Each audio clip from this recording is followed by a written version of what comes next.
ഈശോയിൽ സ്നേഹമുള്ള പ്രിയ സഹോദരി സഹോദരന്മാരെ, നമ്മൾ ആണ്ടുവട്ടത്തിലെ 26ാമത്തെ ഞായറാഴ്ചയിലാണ് ആയിരിക്കുക. മർക്കോസ് എഴുതിയ സുവിശേഷത്തിൽ നിന്നുള്ള ഈ ഞായറാഴ്ചയിലെ സുവിശേഷ ഭാഗം മനസ്സിലാക്കുവാനായിട്ട് നമുക്ക് ഒരു പശ്ചാത്തലമുണ്ട്. അത് ഇന്നത്തെ സംഖ്യാപുസ്തകത്തിൽ നിന്നുള്ള ഒന്നാമത്തെ വായനയാണ്. ഒന്നാമത്തെ വായനയിൽ പറയുക, ദൈവമായ കർത്താവ് മേഘത്തിൽ ഇറങ്ങി വന്ന് മോശയോട് സംസാരിച്ചു. അവിടുന്ന് മോശയുടെ മേലുണ്ടായിരുന്ന ചൈതന്യത്തിൽ നിന്ന് ഒരു ഭാഗമെടുത്ത് അവിടെ സമാഗമ കൂടാരത്തിലുണ്ടായിരുന്ന അവിടെയുള്ള 70 നേതാക്കന്മാരുടെ മേൽ പകർന്നു. അപ്പോൾ അവർ ദൈവത്തിൻ്റെ ആത്മാവിനെ സ്വീകരിച്ച് അവർ പ്രവചിക്കുവാൻ ആരംഭിച്ചു. എന്നാൽ ഇവരുടെ ആരുടെയും കൂടെ ഇല്ലാതിരുന്ന, അതായത് ഈ സംഭവമെല്ലാം നടക്കുമ്പോൾ പാളയത്തിലായിരുന്ന 2 യുവാക്കളുണ്ട്. അവരുടെ പേര് എൽദാദ്, മിദാദ് എന്നാണ്. അപ്പോൾ അവരും ഇവരോട് കൂടെ ഉണ്ടായിരുന്നില്ല.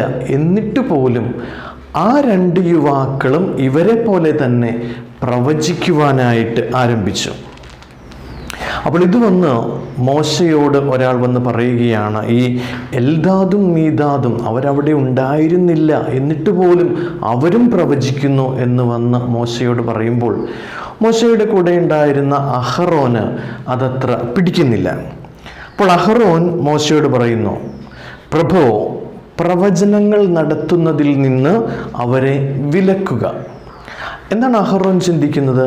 അഹറോൻ ചിന്തിക്കുക, തങ്ങളുടെ കൂടെ ഉണ്ടായിരുന്നവർക്ക് മാത്രമേ ഇങ്ങനെയുള്ള കാര്യങ്ങൾ, ദൈവികമായിട്ടുള്ള കാര്യങ്ങൾ, അല്ലെങ്കിൽ ദൈവത്തിൻ്റെ കരങ്ങളിലെ ഉപകരണങ്ങളാകുവാൻ തങ്ങളോട് കൂടെ ഉണ്ടായിരുന്നവർക്ക് മാത്രമേ അവകാശമുള്ളൂ എന്നുള്ള ഒരു ധാരണയായിരുന്നു അഹറോന്.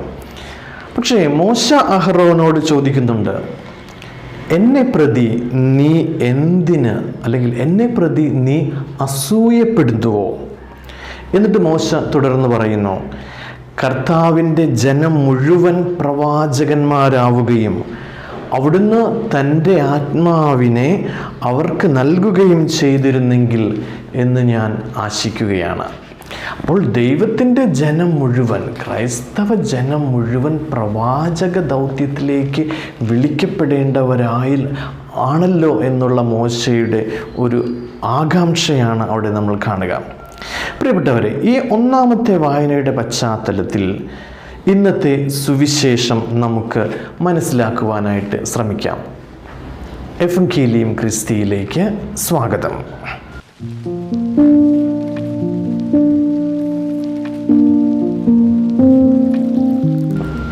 ഇന്നത്തെ സുവിശേഷം ആരംഭിക്കുന്നത് ഇപ്രകാരമാണ്: തങ്ങളോട് കൂടെ ഇല്ലാത്ത ഒരാൾ ഈശോയുടെ നാമത്തിൽ പിശാചുക്കളെ ബഹിഷ്കരിക്കുന്നത് കണ്ട് യോഹന്നാനും കൂട്ടരും അയാളെ തടഞ്ഞു.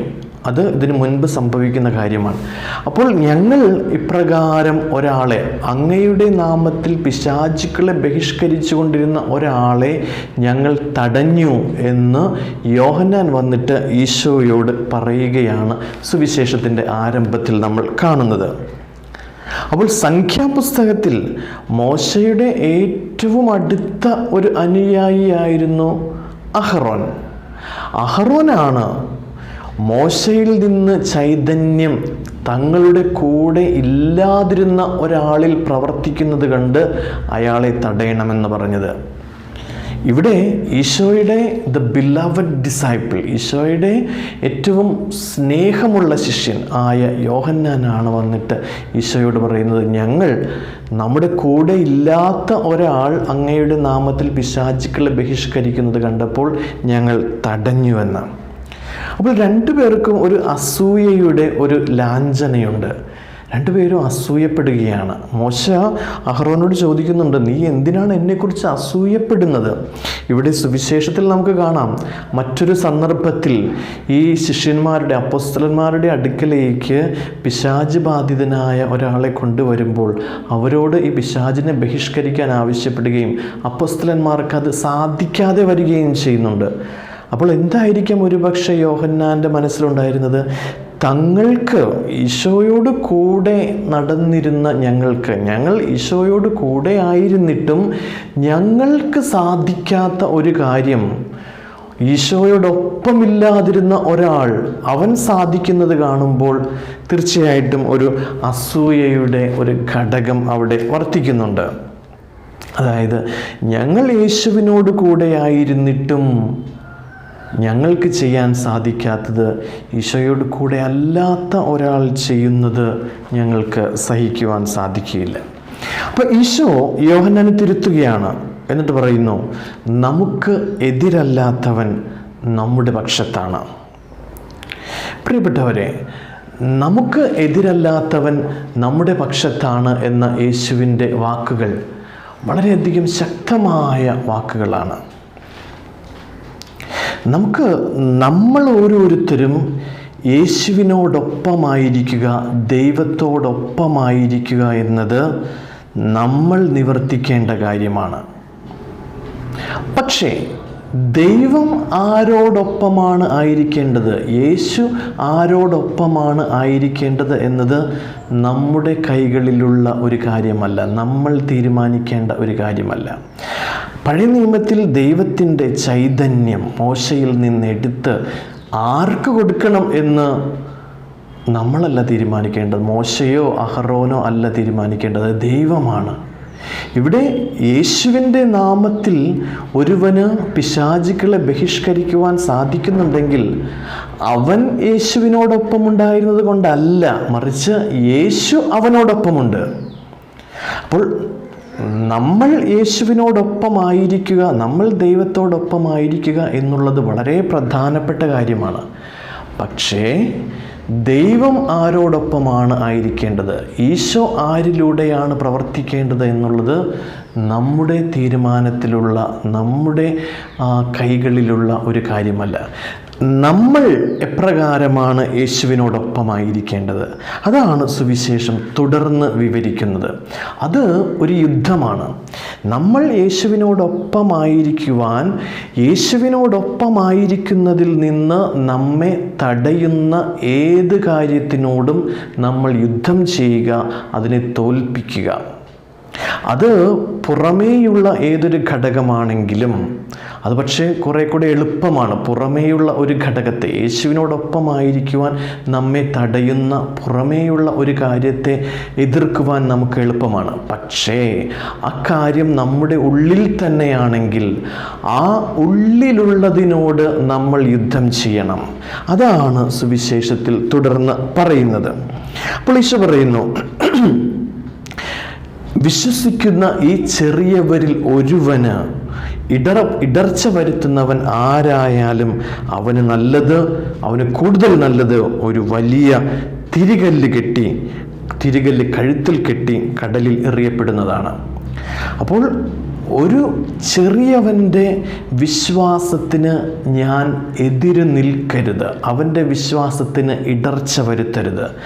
അങ്ങനെ ഇടർച്ച വരുത്തുന്നതിനേക്കാൾ എനിക്ക് നല്ലത് ഞാൻ എൻ്റെ ജീവിതം അവസാനിപ്പിക്കുന്നതാണ്. അതായത് നമ്മൾ ആത്മഹത്യ ചെയ്യണമെന്നോ കടലിൽ ചാടി ചാകണമോ എന്നോ അല്ല ഇവിടെ ഉദ്ദേശിക്കുക. തീർച്ചയായിട്ടും ഈശോ പറയുക, അതിനേക്കാൾ നമ്മുടെ ജീവിതത്തെ ഇല്ലാതെയാക്കുന്നതിനേക്കാൾ ഗൗരവതരമായ ഒരു കാര്യമാണ് ഒരു എളിയവൻ്റെ വിശ്വാസത്തിന് ഇടർച്ച വരുത്തുക എന്നുള്ളത്.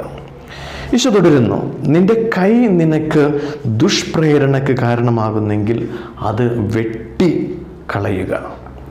അതായത് കൈവെട്ടി മാറ്റുക എന്നുള്ളതല്ല അതിൻ്റെ അർത്ഥമെന്ന് നമുക്കറിയാം. അതായത് നമുക്ക് ദുഷ്പ്രേരണ നൽകുന്ന കാര്യങ്ങളെ ഒരു കൈവെട്ടി മാറ്റുന്നതിനേക്കാൾ ഗൗരവത്തോടെ നമ്മൾ സമീപിക്കണം. അപ്പോൾ എന്താണോ നമ്മൾ യേശുവിനോടൊപ്പമായിരിക്കുന്നത്, സ്വർഗരാജ്യം ലക്ഷ്യമാക്കി യാത്ര ചെയ്യുന്നതിൽ നിന്ന് നമ്മെ തടയുന്നത് ഏത് കാര്യമാണോ, അത് നമ്മുടെ ഒരു കൈ വെട്ടി മാറ്റുന്നതിനേക്കാൾ ഗൗരവത്തോടെ അതിനെ വെട്ടിമാറ്റണം. അത് നമ്മിൽ നിന്നില്ലാതാക്കണം. അതിനോട് നമ്മൾ യുദ്ധം ചെയ്യണം. അതുതന്നെയാണ് യേശു വീണ്ടും പറയുക, നിന്റെ കണ്ണുമൂലം നിനക്ക് ദുഷ്പ്രേരണ ഉണ്ടാകുന്നെങ്കിൽ അത് ചൂഴ്ന്നെടുത്ത് കളയുക.